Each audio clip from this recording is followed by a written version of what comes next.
ബഹുമാനപ്പെട്ട പാർലമെന്ററി കാര്യമന്ത്രി പറഞ്ഞു ഞങ്ങൾക്ക് ഇരട്ടത്താപ്പാണ്. ഞങ്ങൾ ഇവിടെ ഡയസിലേക്ക് കയറാൻ ശ്രമിച്ചു എന്ന്. സാർ, ആ ഡയസിൽ കയറി ആ ഡയസിൽ കയറി അങ്ങയുടെ മുമ്പിലിരിക്കുന്ന കമ്പ്യൂട്ടർ വലിച്ചെറിഞ്ഞ ആ കസേരയെടുത്ത് താഴേക്കിട്ട ആളുകളെ കൂടെ ഇരുത്തിയിട്ടാണ് ഈ ഇരട്ടത്താപ്പിനെ കുറിച്ച് പറയുന്നത്. ഒന്ന് അദ്ദേഹം പ്രിയങ്ക ഗാന്ധി പാർലമെന്റിനകത്ത് വെച്ച് പ്രധാനമന്ത്രിയുടെ കൂടെ ചായ കഴിച്ചു എന്നാണ് പറയുന്നത്. സാർ, ഡൽഹി കലാപത്തിന് വംശഹത്യയ്ക്ക് ആഹ്വാനം ചെയ്ത കേന്ദ്രമന്ത്രി അനുരാഗ് ഠാക്കൂറുമായി സംസാരിക്കുന്നതും സുഹൃത്തുക്കാണെന്നും അത് അഭിമാനമാണെന്നും ഫേസ്ബുക്ക് പോസ്റ്റിലിട്ട മന്ത്രിയാണ് മന്ത്രി MP രാജേഷ്.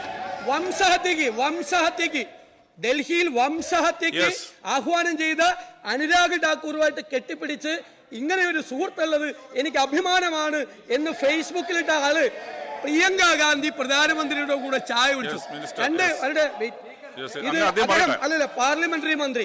പാർലമെന്ററി മന്ത്രി പറഞ്ഞത് സോണിയാഗാന്ധിയുടെ കൂടെ നിൽക്കുന്ന പടം എന്നാണ്. ആ മുഖ്യമന്ത്രിയുടെ കൂടെ ഇയാൾ നിൽക്കുന്ന പടം ഒന്ന് കാണിച്ചു കൊടുത്തേ. മുഖ്യമന്ത്രിയുടെ കൂടെ അങ്ങനെയാണെങ്കിൽ ഞങ്ങള് മുഖ്യമന്ത്രിക്കെതിരെ അല്ല, അങ്ങ് പാർലമെന്ററി പറഞ്ഞല്ലോ. ഞാനല്ല പറഞ്ഞിട്ടില്ല. അങ്ങ് 5 പ്രാവശ്യം ഒരേ കാര്യം പറഞ്ഞപ്പോ തടസ്സപ്പെടുത്തിയില്ല. അല്ല അങ്ങ് കേൾക്ക്. അങ്ങ് എന്താ ഇത്ര അസഹിഷ്ണുത? അത്ര വേണ്ട, അത്ര അസഹിഷ്ണുതയൊന്നും വേണ്ട. എനിക്കും കൂടെ പറയാനുള്ള റൈറ്റ് ഉള്ളതാണ്. സോണിയാഗാന്ധി അങ്ങനെയാണെങ്കിൽ മുഖ്യമന്ത്രി പിണറായി വിജയന്റെ കൂടെ ഉണ്ണികൃഷ്ണൻ പോറ്റി നിൽക്കുന്ന പടം ഉണ്ടല്ലോ, ഞങ്ങൾ അധിക്ഷേപിച്ചില്ല. ഞങ്ങൾ അധിക്ഷേപിച്ചില്ല. മുഖ്യമന്ത്രി ഞങ്ങൾ അധിക്ഷേപിച്ചില്ല.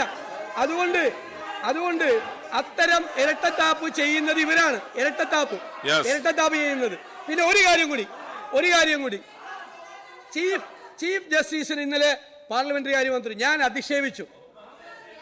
SNC ലാവ്ലിൻ കേസ് CBIക്ക് വിട്ടപ്പോൾ അന്നുണ്ടായിരുന്ന ചീഫ് ജസ്റ്റിസ് ബാലിയെ നാട് കടത്തണം എന്ന് പറഞ്ഞ് ബാലി കോഹ്ലി എന്ന് പറഞ്ഞ് ഹൈക്കോടതിയിലേക്ക് സമരം സംഘടിപ്പിച്ച ആളാണ് ഈ പാർലമെന്ററി കാര്യമന്ത്രി. എറണാകുളത്ത് എന്നെ കൊണ്ട് പറയിപ്പിക്കല്ലേ.